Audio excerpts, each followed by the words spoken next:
สวัสดีค่ะเพื่อนๆยินดีต้อนรับเข้าสู่ One Day with Me Vlog วันนี้นะคะนินมีแพลนถ่าย Favorite of the Year ใหม่ทั้งหมดเลยเพราะว่าคลิปที่แล้วใช้ไม่ได้เลยค่ะมีเสียงรบกวนอย่างที่นินบ่นไปรอบที่แล้วเนาะนินก็เลยตัดสินใจจองห้องพักจองโรงแรมนะคะเลือกที่สภาพแสงมันดีๆแล้วก็ต้องการที่มันเก็บเสียงหน่อยนะคะเพื่อที่จะได้ถ่ายวิดีโอออกมาได้สมูทเพื่อนๆจะได้ดูแล้วแบบไม่รู้สึกขัดใจอะนั่นแหละค่ะก็เดี๋ยวจะเก็บภาพมาฝากนะคะว่าในวันนี้ทำอะไรบ้างนอกจากจะไปถ่ายคลิปรีวิว Favorite of the Year แล้วก็ถ่ายคลิปนั้นนี้ต่างๆแล้วก็มีถ่ายคลิปร่วมกับแม่มดด้วยรู้นะคะว่าหลายๆคนน่ะคิดถึงแม่มดมากๆแล้วก็ทุกครั้งที่นินทำคลิปหรืออะไรเงี้ยแล้วไม่เห็นแม่มดในคลิปทุกครั้งก็จะมาถามว่าแม่มดหายไปไหนทำไมพี่แม่มดหายไปไหนก็นั่นแหละเดี๋ยวทุกคนจะได้รู้กันว่าทำไมแม่มดหายไปนะคะวันนี้เดี๋ยวเราจะมาอัดคลิปอัปเดตชีวิตเราให้ฟังเนาะก็เดี๋ยวจะไปเจอกับแม่มดด้วยแล้วก่อนที่จะอัดคลิปร่วมกันกับแม่มดหรือไปทำงานต่างๆนินมีประชุมวิดีโอคอลกับลูกค้าด้วยตอนบ่ายโมงไม่รู้ว่านินจะทันไหมเดี๋ยวนินต้องรีบออกไปแล้วเจอกันค่ะ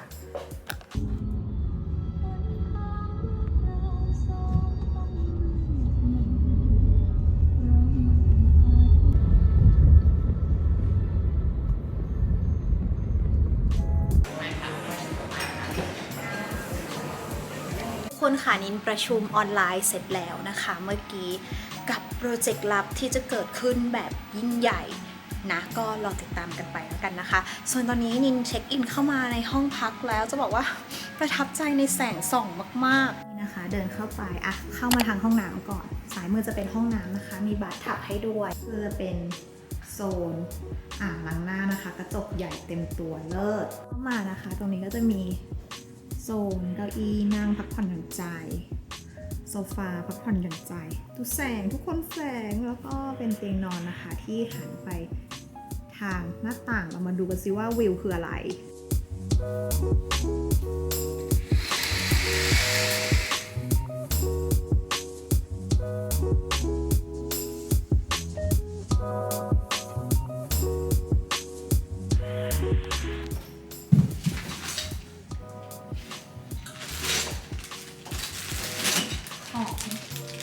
ที่เอามาทำรีวิวแยกเป็นหมวดหมู่นะคะแบ่งเป็นถุง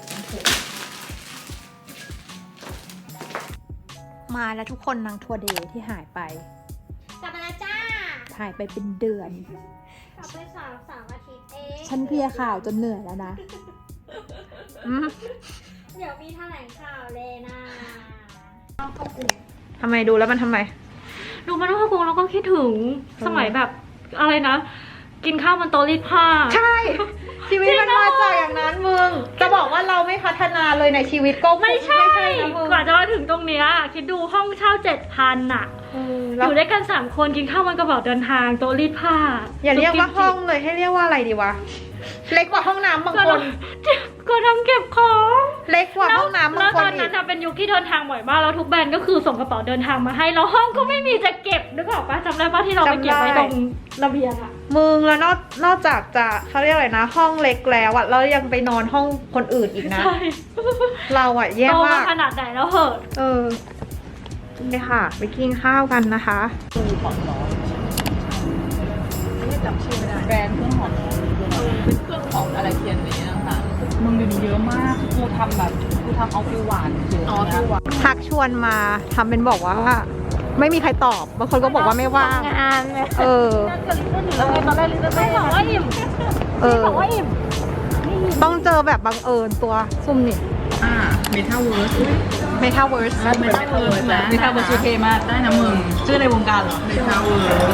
สวงการไหนก่อนไม่ใช่อะไรนิยายเรื่องใหม่อ่ะที่เขียนนะชื่อมัสลินเลยอินมากมึงเขียนเหรอใช่กำลังลงใหม่แล้วก็คือลงเป็นอีบุ๊กในเน็ตอะถ้าหลุดของลูกค้าซื้อก็คือแบบก็จะมีส่วนก็คือเราหากลับมาจากกินข้าวกับเพื่อนๆแล้วนะคะแล้วนินก็แวะไปซีโฟราแบบหนึ่งเพราะว่าลืมแปรงแต่งหน้าแล้วพรุ่งนี้ดิฉันจะแต่งหน้ายังไงงงปะนินช่างใจระหว่างว่านั่งรถกลับไปเอาแปรงแต่งหน้าของตัวเองหรือว่าแวะไปซีโฟราซึ่งอยู่ใกล้ๆแค่5นาทีใกล้ๆโรงแรมเราก็เลยตัดสินใจว่าไปซีโฟราเหมือนจะแบบว่าประหยัดเวลากว่าปรากฏว่าไม่ประหยัดเงินเลยกลับไปเอาแปรงแต่งหน้าเสียค่ารถไปกลับไม่เกิน 100 บาทหรือ 200 บาทประมาณนี้แต่ไปซีโฟล่าหมดไป 3,800โอ้มาดูกันว่าได้อะไรจากซีโฟล่ามันถึงแบบเฮ้ย 3,000 เลยตอนแรกกะว่าแค่ไปซื้อแปรงแค่แบบ3 แปรงเท่านั้นที่นินต้องการเพราะนินเป็นคนแต่งหน้าไม่เยอะแล้วช่วงเนี้ยนินอะแค่ต้องการแปรงปัดแก้มแล้วก็แปรงแต่งตา2 อันแค่นั้นแหละที่ต้องการอันนี้คือสิ่งที่จำเป็นที่ต้องการแปรงของซีโฟล่าตกอันละ350 บาทซึ่งไม่น่าจะถึง 3,800 แต่ว่ากระแดด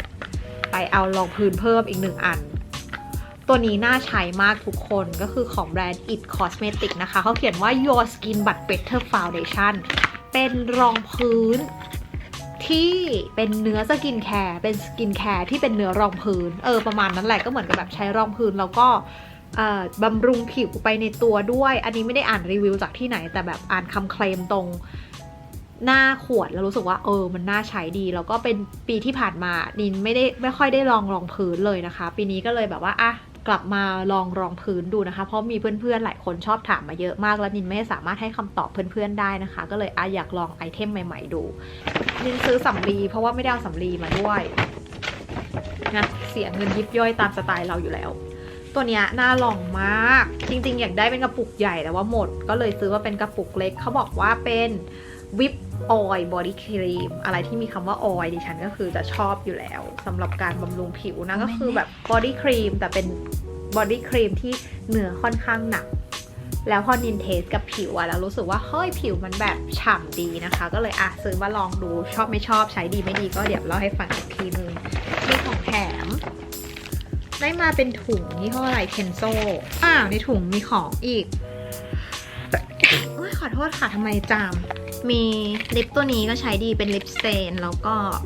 อันนี้เป็น waterproof makeup remover อันนี้เป็นรองพื้นของ Estee Lauder ขนแปรงก็คือโอเคทุกคนก็เป็นขนแปรงแบบสังเคราะห์ส่วนจิกสีดีไหมนี่ก็ไม่แน่ใจนะคะแต่ซื้อมาใช้เพื่อแบบว่าพอให้รอดพ้นผ่านไปในพรุ่งนี้นะคะคิดว่าตอนพี่แม่บ้านเขามาเก็บห้องเขาคงจะงงหน้าดูว่าอีนี่มันทำงานอะไรทำอาชีพอะไรหรือมาพักโรงแรมทำไมพกของอะไรมาแบบงงทุกคนดูดิแบ่งเป็นถุงเวอร์อันนี้นะคะตอนที่นินเก็บของเพื่อมาทำรีวิวเฟเวอร์เรตต่างๆนินก็คือเอาถุงซิปล็อกนะคะแล้วก็มาแบ่งแบบตามหมวดหมู่เลย body care skin care hair care อะไรอย่างเงี้ยนะคะ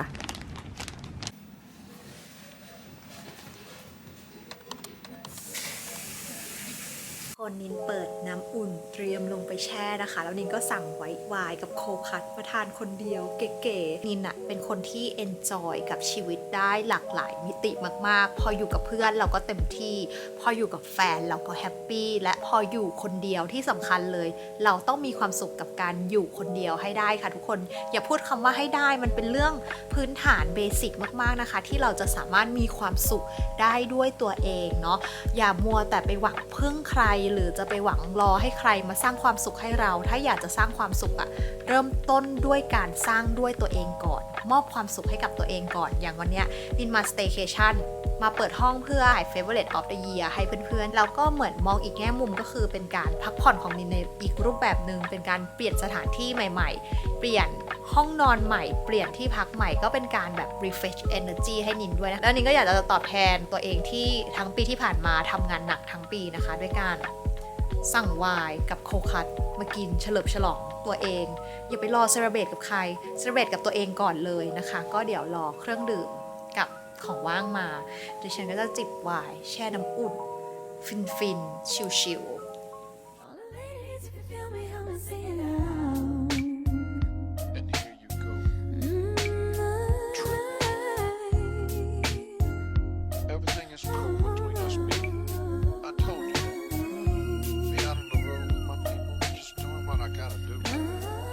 ทุกคนคะนินแช่น้ำเสร็จแล้วนะคะนินจะบอกว่านินประทับใจไอเทมหนึ่งมากๆขอรีวิวหน่อยก็คือตัวนี้นะคะเป็นบาธออยล์ในชีวิตนี้ไม่ค่อยได้ใช้บาธออยล์มากนะคะเพราะว่าบ้านเราไม่ได้มีอ่างอาบน้ำพอมาโรงแรมแล้วก็เลยลองใช้ดูนะคะนินก็เติมน้ำร้อนใส่อ่างแล้วก็หยดตัวนี้ลงไปสัก 3-4 หยดลงในอ่างความประทับใจแรกคือกลิ่นหอมมากๆเป็นกลิ่นที่ถูกจริตหอมดอกไม้แล้วก็กลิ่นติดผิวด้วยที่สำคัญเลยนะคะคือผิวนุ่มมากดูสิทุกคน เนี่ยถ้าใครไม่ชอบทาออยล์ลงผิวนะคะเพราะว่าไม่ชอบความเหนอะหนะหรืออะไรนินแนะนำเลยว่าถ้าบ้านใครมีอ่างหรือว่ามีโอกาสได้ไปโรงแรมหยดออยล์หรือใช้พวกบาร์ออยล์หยดใส่อ่างนะคะแล้วก็จะได้ผิวนุ่มแบบนี้เลยคือนินอะไม่ต้องลงโลชั่นด้วยซ้ำอยากให้เห็นความแบบความเงาดูดินี่คือความเงาของผิวความโกลว์ที่แท้จริงนะก็คือจากการใช้บาร์ออยล์ยี่ห้อนี้เลยนินอ่านชื่อไม่ออกซิสูหรอชอบมากเลิกเล่นกับความโกลว์บนผิวของตัวเองก่อนถ้าภาษาอีสานเขาเอ่นว่าออนซ่อนแบบออนซ่อนผิวจะขอแม้สูแบบผิวมันโกลว์มันเงางามเนาะแล้วกับผิวนุ่มพร้อมผิวหอม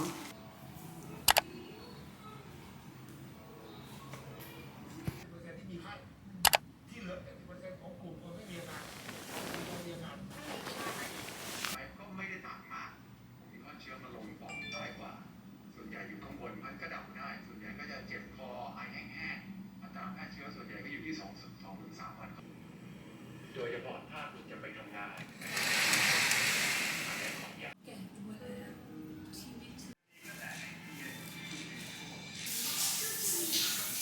I don't take no coffee.